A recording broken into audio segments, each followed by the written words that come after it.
Doncs estem amb Quim Morales, tots el coneixereu per ser la veu que us posa cada dia a la segona hora, d'una a dues a RAC1, també des de l'any passat a 8TV, però que aquest any s'incorpora a la televisió. Quim Morales fa el salt a la televisió amb aquest Catalunya Directe a partir del dilluns 4 de setembre. Quim, bona tarda. Bona tarda, què tal, com esteu? Gràcies per estar amb nosaltres. Després et preguntaré com portes això de fer el salt a la ràdio, de la ràdio a la tele, tot i que segueixes a la ràdio, però primer explica'ns a grans trets aquest, què serà, què veurem a partir de dilluns aquest Catalunya Directe, es pot intuir, no? Directe i Catalunya.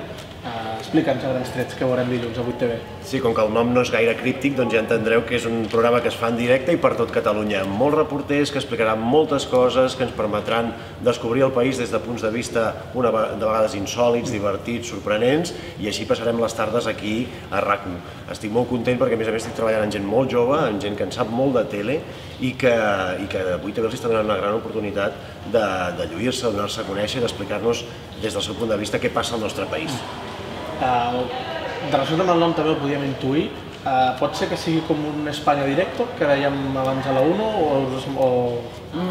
A veure, evidentment que és un programa de reporters i de connexions en directe, de coses que passen al nostre país, però potser Espanya Directo diria que tractava temes més luctuosos, més truculents, de vegades. No és la intenció del nostre programa és pur entreteniment. Evidentment que si passa alguna cosa important l'explicarem, però no anirem a buscar històries fosques ni això que deia luctuoses o més tenebroses, sinó que ens quedem amb la faceta més lluminosa del nostre país i de les coses més divertides que hi passen. Quin és el target que busqueu?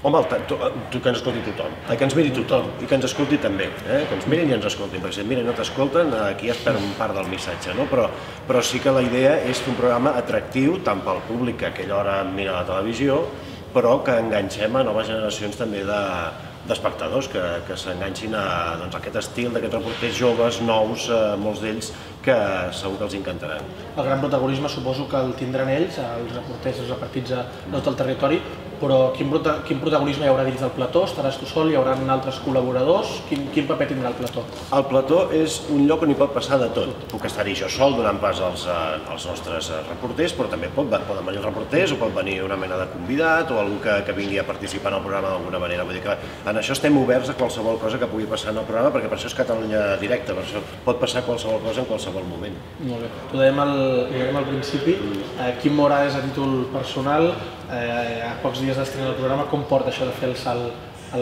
la televisió? Aniré fent saltirons perquè els migdies seré a la ràdio, després vindré a la tele, després me'n tornaré a la ràdio, però ho porto bé perquè m'he trobat un equip que té molta paciència amb mi, que m'ha acollit, que entén perfectament que soc un tio de ràdio i que una mica se m'ha d'ensinistrar encara en qüestions tècniques i que en qüestió de 3 setmanes, 15 dies he anat aprenent i espero fer-ho bé només per respondre al bon tracte que han tingut amb mi aquest equip de Catalunya Directe.